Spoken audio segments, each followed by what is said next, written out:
ప్రేక్షకులందరికీ నమస్కారం. ఈరోజు మన స్టూడియోలో ప్రముఖ ఆధ్యాత్మికవేత్త, ఆస్ట్రాలజర్ బ్రహ్మశ్రీ సుభాష్ శర్మ గారు ఉన్నారు. గురుగారితో మాట్లాడేద్దాం.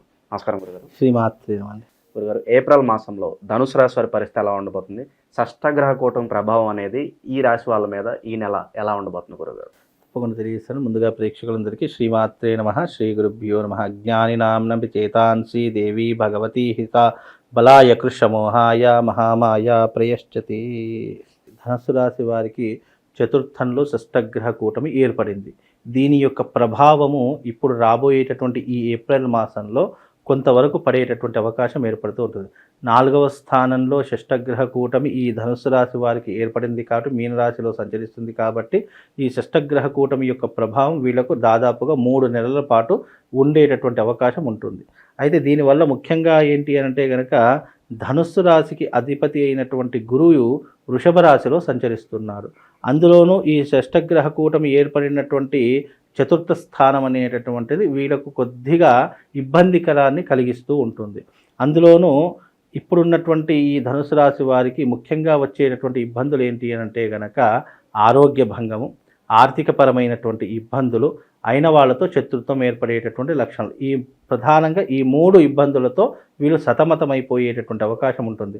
అందులోనూ ఓవరాల్గా చూసుకుంటే కోర్టు కేసులు, పోలీస్ స్టేషన్ వ్యవహారాదులు, చిక్కులు, చికాకులు, ఇబ్బందులు, చేసే వృత్తి వ్యాపారాదులు నష్టం ఏర్పడము, లేదు అని అంటే గనక అయిన వాళ్ళతో శత్రుత్వం ఏర్పడము, ముఖ్యంగా చూసుకుంటే కనుక చేసే వృత్తి వ్యాపారాలలో డబ్బులు విపరీతంగా ఖర్చు కావడము, ఇవన్నీ కూడా జరిగేటటువంటి లక్షణాలు ఈ యొక్క ధనుసు రాశి వారి యొక్క జాతకంలో ఏర్పడబోతుంది. పూర్వజన్మ కర్మ చేత కూడా వీళ్ళకు కొన్ని రకాలైనటువంటి ఇబ్బందులు కూడా ఏర్పడేటటువంటి లక్షణాలు ఈ షష్టగ్రహ కూటమి యొక్క ప్రభావం వల్ల వీళ్ళకి ఏర్పడతాయి.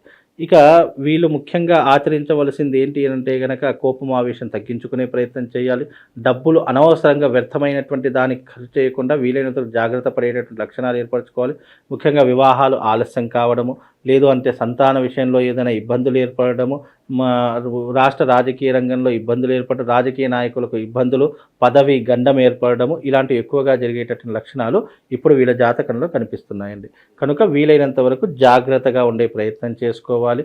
చతుర్థ స్థానంలో ఈ యొక్క సంచారం జరుగుతుంది కాబట్టి భూ వివాదాలు, అన్నదమ్ముల మధ్య వైరం ఏర్పడము, కుటుంబము చీలికలు కావడము, కుటుంబం విచ్ఛిన్నం కావడము, లేదు అనంటే గనక ఆస్తి తగాదాలు విపరీతంగా జరగడము, మానవత్వాన్ని మర్చిపోయేటట్టు లక్షణాలు ఏర్పడేటటువంటి సూచనలు ఈ ధనుస్సు రాశి వారి యొక్క జాతకంలో ఏర్పడుతున్నాయి. కాబట్టి వీలైనంతవరకు జాగ్రత్తగా ఉండే ప్రయత్నం చేసుకుంటే అన్ని రకాలు బాగుంటుందండి. గురుగారు, ఈ పరిస్థితులు అధిగమించడానికి ఇంకా 3 నెలల సమయం పడుతుంది అంటారు ఉన్నవన్నీ కూడా.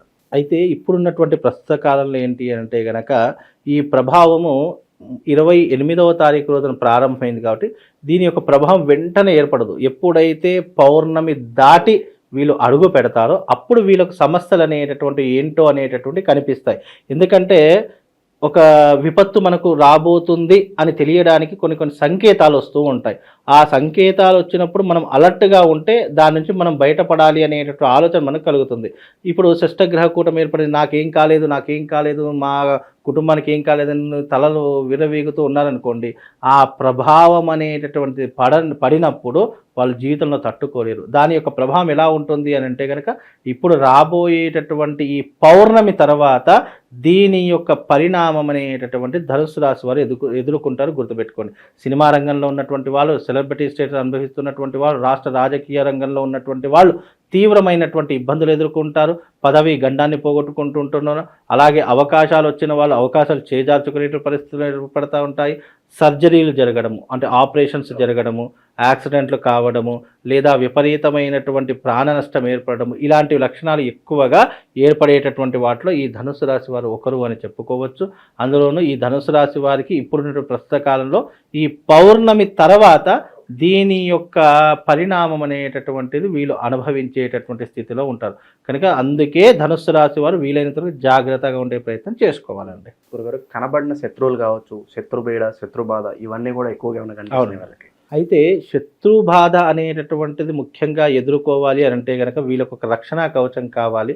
ముఖ్యంగా శత్రుబాధలు ఉన్నటువంటి వాళ్ళు, శత్రుపీడలు ఉన్నటువంటి వారు భగళాముఖి తంత్ర సాధన చేసుకోవడం ద్వారా శత్రుపీడల నుంచి బయటపడవచ్చు. ఎవరికైనా ఎప్పుడైనా గుర్తుపెట్టుకోండి, ఏ రాశి వారైనా సరే, ఏ నక్షత్రం వారైనా సరే, ఏ ఘడియలో పుట్టినా సరే ఎవరికైనా శత్రుభీతి ఉంది, న్యాయపరమైనటువంటి ఇబ్బందులు ఉన్నాయి, లేదు అనంటే గనక తెలియకుండానే నాకేదో దుష్టశక్తులు వచ్చి నన్ను ఏ పని చేసినా ఆపేస్తున్నాయి, లేదు డబ్బు సంపాదించే విషయంలో మనకు అన్నీ వస్తున్నాయి కానీ అవి మన చేతికి అందడం లేదు అనుకున్నటువంటి విధానం ఎవరికైనా ఉన్నట్టయితే భగళాముఖి తంత్ర సాధన చేసుకున్నట్టయితే వాళ్ళ జీవితంలో శత్రువులు ఉండరు, నరఘోష ఉండదు, నరపీడ ఉండదు, అలాగే వాళ్ళకున్నటువంటి నెగిటివ్ ఎనర్జీ అంతా కూడా దూరం అయిపోయేటటువంటి లక్షణాలు కేవలం భగళాముఖి తంత్ర సాధనలో ఏర్పడుతూ ఉంటాయి.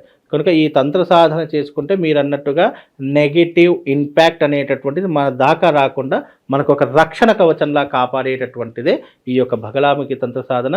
మీ జీవితంలో కానీ మీ జాతకంలో కానీ ఎవరికైనా ఇలాంటి సంబంధాలు ఏర్పడితే గనక, ఈ శత్రుపీడ, నరఘోష, నరబాధ ఎవరికైనా ఉంటే గనక భగళాముఖి తంత్ర సాధన చేసుకోండి. ఇది యూనివర్సల్, ఎవరైనా చేసుకోవచ్చు. ఇప్పుడు ఎగ్జాంపుల్గా మనము ఒక గోచార ఫలితాలు చెప్పినప్పుడు అందులో కొన్ని కనెక్ట్ అవుతాయి, కొన్ని కనెక్ట్ కావు. బికాజ్ ఎందుకు అని అంటే కనుక అవి యూనివర్సల్. మళ్ళీ వ్యక్తిపరంగా చూసుకున్నప్పుడు అవి వేరే రకంగా మార్పు చెందుతూ ఉంటాయి. కనుక మీకు ఎవరికైనా శత్రుపీడలు, శత్రుబాధలు ఉంటే కనుక తప్పకుండా ఈ సాధన చేసుకుంటే మీరు అన్నట్టుగా వాళ్లకు శుభము, లాభంతో పాటు అదృష్ట యోగం కలుగుతుందండి. గురుగారు, శుభకార్యాలు జరగడానికి ఏదైనా ఆస్కారం కనిపిస్తుందా? గృహప్రవేశాలు కావచ్చు, పెళ్ళిళ్ళు కావచ్చు. ముఖ్యంగా ఇప్పుడున్నటువంటి వాళ్ళకు ధనుసు రాశి వారికి ఏంటి అని అంటే గనక భాగ్యంలో రవి సంచరిస్తున్నాడు కాబట్టి కొంతవరకు అంటే రవి సంచారాన్ని కూడా క్యాలిక్యులేషన్ వేసుకోవాలి కాబట్టి ఇప్పుడున్నటువంటి వాటిలో భాగ్యస్థానంలో సంచరిస్తున్నారు కాబట్టి నూతనంగా గృహ నిర్మాణం చేసుకోవచ్చు, లేదా అపార్ట్మెంట్స్ లాంటివి కానీ, ల్యాండ్స్ లాంటివి కానీ కొనుగోలు చేసుకోవచ్చు, లేదా బంగారం లాంటివి అంటే విలువైనటువంటి వస్తువులు కొనడానికి ఈ మాసంలో వాళ్ళకి ఏదో ఒక అవకాశం అనేటటువంటిది ఏర్పడుతూ ఉంటుంది. కనుక మీరు అన్నట్టుగా గృహయోగము, లేదా వాహన యోగము, లేదా బంగారం కొనుగోలు, లేదా ప్లాట్స్ కొనుక్కోవడం ఏదో ఒక పరిణామం అయితే ఏర్పడేటటువంటి లక్షణాలు వాళ్ళ జాతకంలో ఏర్పడబోతుందండి. విదేశాల్లో చదువులు కావచ్చు, విదేశాల్లో వ్యాపారాలు కావచ్చు, లాభదాయకమే అంటారా? తప్పకుండా లాభదాయకమని చెప్పుకోవచ్చండి. ఇంకోటి ఏంటంటే ఈ ధనుసు రాశి వారికి విదేశీ యోగంతో పాటు ఆకస్మిక ధనలాభం కూడా వచ్చేటటువంటి అవకాశాలు ఏర్పడతాయి. అవి రానున్న కాలంలో ఏంటి అని అంటే కనుక అవి ఎందుకు అంటే రవి మంచి స్థానంలో ఈ సంవత్సరం రాజు రవి అయ్యాడు కాబట్టి, సూర్యుడు అయ్యాడు కాబట్టి, సూర్యుడు వీళ్ళ జాతకంలో భాగ్యంలో ఉన్నాడు కాబట్టి కొంతవరకు మేలు చేసేటటువంటి లక్షణాలు వీళ్ళ జాతకంలో కనిపిస్తాయి. అందులోనూ వీళ్ళకు ఉన్నటువంటి ఒక గొప్పదైనటువంటి అదృష్టం ఏంటి అంటే వీళ్ళ జాతకంలో ఈ నెల రవి బాగుండడం, అంటే సూర్యుడు వీళ్ళ జాతకాన్ని అనుకూలించేటటువంటి స్థానంలో ఉన్నాడు కాబట్టి కొంతవరకు శుభ ఫలితాలు అని చెప్పుకోవచ్చు. కాకపోతే ఏంటంటే నెగిటివ్ ఇంపాక్ట్ ఎక్కువగా ఉండేటటువంటి లక్షణాలు కూడా ఉంటూ ఉంటాయి. అవి ఈ పౌర్ణమి తర్వాత ఏర్పడతాయి. దాని ప్రభావం వల్ల కొంతవరకు ఇబ్బందులు పడుతుంటారు. దానికి తగినటువంటి ఈ భగళాముఖి తంత్ర సాధన చేసుకుంటే అన్ని రకాలుగా శుభం, లాభం కలుగుతుందండి. గురుగారు, ఈ భగళాముఖి తంత్ర సాధనతో పాటుగా గడ్డుగాలం నడుస్తుంది కాబట్టి వీటిని అధిగమించడానికి ఇంకా ఏదన్నా పరిహారాలు చేసుకోవాలంటారు? వీళ్ళకు ఒక మంచి మంత్రం చెప్తాను. త్వమస్మిన్ కార్య నిర్యోగే ప్రమాణం హరిసప్తమా హనుమాన్యత్నమాస్తాయ దుఃఖ క్షయకరో భవ, అంటే దుఃఖములు దూరించే ఈ మంత్రాన్ని ఎవరైతే ఉచ్చారణ చేస్తారో శుభం, లాభంతో పాటు అదృష్ట యోగం కలుగుతుంది. వీలైతే కరంగలీమాలను ధరించుకోమని చెప్పండి. ఈ సంవత్సరము కేవలం 3 రాసులకు మాత్రమే అదృష్ట యోగం అనేటటువంటిది కనిపించింది. మిగతా వారికి మధ్యమ ఫలితాలు, ఇక పూర్తిగా అధమ ఫలితాలు ఉన్నటువంటి రాసులు చాలా ఎక్కువగా ఉన్నాయి. కనుక ఈ సంవత్సరం వీలైనంత కరంగలీమాలను ధరించుకొని ధనుసు రాశి వారు మీకు ఈ సంవత్సరం అంతా కూడా అదృష్ట యోగాన్ని ఇచ్చేటటువంటిది, మీకు ఒక రక్షణ కవచంలా నిలబెట్టేటటువంటిది ఈ కరంగలిమాల ధరించుకుంటే సరిపోతుందండి. చాలా బాగా వివరించారు గురుగారు, ధన్యవాదాలు.